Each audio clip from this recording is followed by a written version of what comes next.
मैंने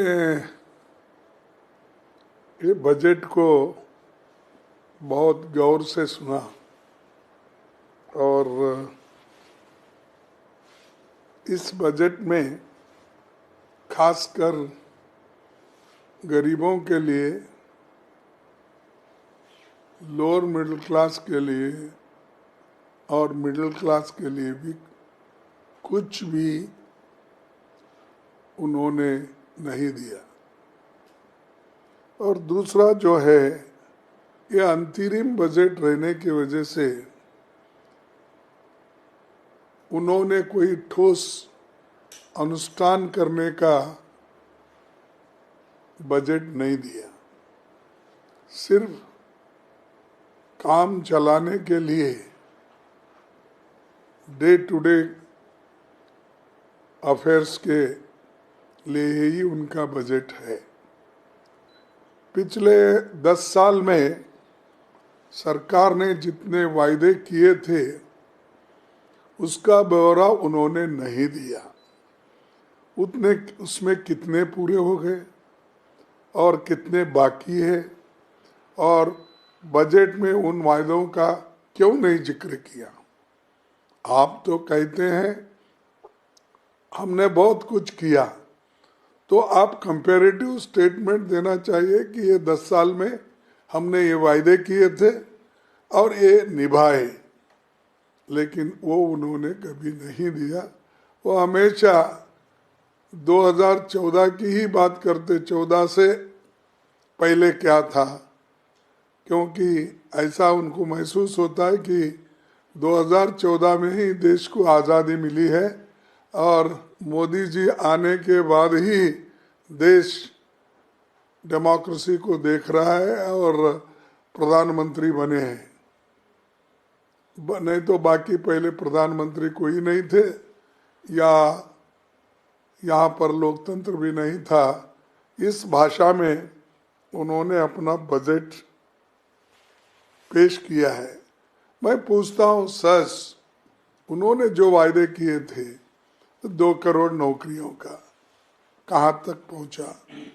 15-15 लाख रुपए काले धन बाहर से लाकर देने का, और किसान का इनकम डबल करने का, एमएसपी बढ़ाने का, ये सब उन्होंने कहना था। पहले हमने ये वायदा किया था एमएसपी का, आज ये है। पहले हमने ये वायदा किया था इनकम डबल बनाने का, अब ये है। इसके बारे में कोई जिक्र उनका नहीं है, उन्होंने पूरा भी नहीं किया। 100 स्मार्ट सिटी बनाने का वायदा किए थे, क्या पूरे हो गए, अधूरे हैं? कहाँ तक आपने कंप्लीट किया, वो भी आपने नहीं बताया।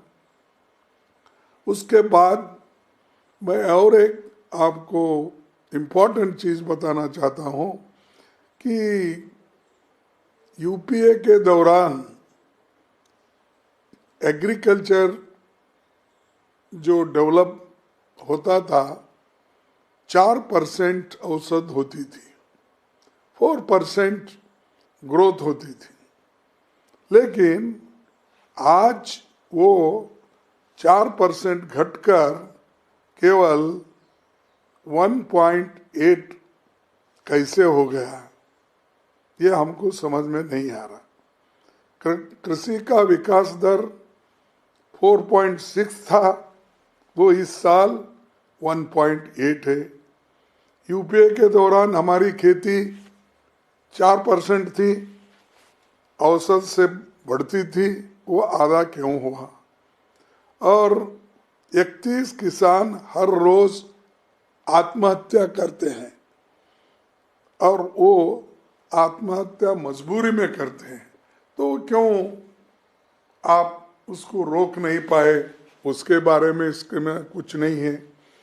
और शिक्षा का भी बजट उन्होंने घटाकर, पहले जो 4.55 था, 4.55, अब वो घट के 3.2 हो गया।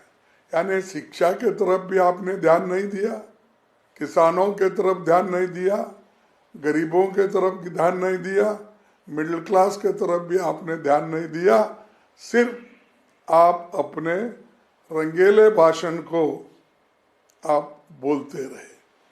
और दूसरी चीज, ये SC ST OBC माइनॉरिटीज के बारे में हर लोग एक कोटेशन हो गया है। SC ST बैकवर्ड्स के लिए हम कुछ करेंगे, हम ये कर रहे हैं वो।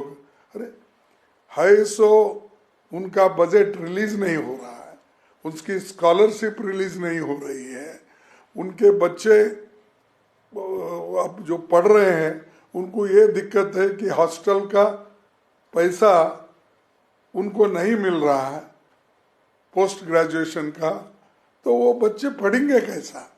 एक तरफ से आप you want to stop their education, उनको फिर जो पहले वो लोग 100 साल पहले जो थे वही स्थिति में आप ले जाना चाहते हैं।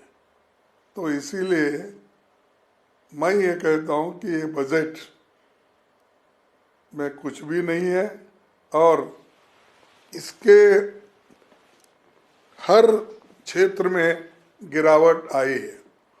रक्षा क्षेत्र में भी गिरावट है। सालाना, ये तो मैंने कहा 2 करोड़ नौकरियों का, वो तो रोज पर रोज अनएम्प्लॉयमेंट बढ़ते जा रही है। और आज जो GST है वस्तुओं पर 5% से 18% GST फिर क्यों लगाया? ये गरीबों के लिए जो वस्तु थे एसेंशियल कमोडिटीज, वो एसेंशियल कमोडिटीज के ऊपर लगाया आपने। आटा हो, दाल हो, चावल हो, तेल हो, सब्जियां, यानी हर चीज की कीमतें तो बढ़ रही हैं और वो भी आप उसमें भी आपने जरूरी वस्तुओं पे भी घटाया नहीं। और तीसरी चीज, आम आदमी का इनकम कहाँ बढ़ा? ये जो दावा करते हैं कि आम आदमी का इनकम बढ़ गया, कहाँ बढ़ गया? इन्फ्लेशन तो इतना है और आम आदमी की इनकम आप 10 रुपए भी अगर बढ़ाएंगे तो यहाँ जरूरी वस्तुओं में उसको 20 रुपए डालना पड़ता है। तो ये जो है, ये रूरल वेजेस घट रहे हैं, इंडेक्स के तहत उनको नहीं मिल रहा है, नरेगा के काम भी बंद हो गए। 100 दिन देने का आपका वायदा था, वो घटकर आज आ गया 17-18 दिन काम करने का, क्योंकि आप पैसे ही नहीं रिलीज करते। आप कहते हैं कि खर्च नहीं हो रहा इसलिए हम नहीं दिए। तो अरे आप पैसे रिलीज करते गए तो ही वो मिलता। और आधार बेस्ड काम करने से, इसको लिंक करने से आज गरीब परेशान है, क्योंकि कहीं जंगल में रहते हैं ट्राइबल लोग, SC ST के लोग, कहीं अपने गांव के बाहर रहते, उनको कोई मालूम ही नहीं होता कि आधार कार्ड ये लेना इसके साथ या ले जाना। तो उसके बहुत से चीज़ें ऐसे हैं गांव में, प्रेशर में किसी को दे देते हैं कि कोई सामान खरीदने के लिए, फिर वो पैसे देकर गिरवी रख के वो वापिस लेते हैं। तो ऐसी चीज़ें बहुत है। और वो कह रहे हैं कि 10 साल UPA का, 10 साल जो है NDA का कंपैरेटिव वाइट पेपर वो देना चाहते हैं। अरे वाइट पेपर क्या, हमारे सवाल के जवाब दो ना।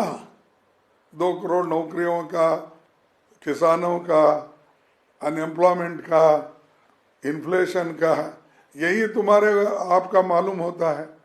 सवाल देने का, पेट्रोल का पहले क्या था, डीजल पहले क्या था, क्रूड ऑयल की प्राइस पहले क्या थी, गैस केरोसिन की क्या प्राइस थी। अरे इसमें आप बोल सकते हो। वो सब छोड़ के हम 10 साल का, ये कंपटीशन क्या सिर्फ UPA और NDA का है क्या? देश के लिए आप क्या किए वो इम्पोर्टेंट है। गरीबों की इनकम कितना बढ़ाए और गरीबों को कितना सुख और चैन दिए, विद्यार्थियों को, युवकों को कितना लाभ हुआ आपसे, वो इम्पोर्टेंट है। बाकी के सब चीज़ें पुराने हैं, वो लॉन्च करेंगे, ये लॉन्च करेंगे, ये तो उनका पहले से ही कहना है। तो दरअसल किसी भी बजट के दो काम होते, एक पिछले साल का ब्यौरा देना, पिछले साल आपने क्या क्या किया और आगे क्या करने वाले विजन देना। तो ये इसमें कोई भी नहीं है, ना विजन है न पिछले साल का असेसमेंट या ब्यौरा हमारे को दिया है। तो टोटली हम ये कहेंगे कि ये बजट, ये दोनों चीज़ तो मिसिंग है, उसके अलावा भी ये बजट, इसमें कुछ भी नहीं, सबको उन्होंने टोपी डाल दिया है।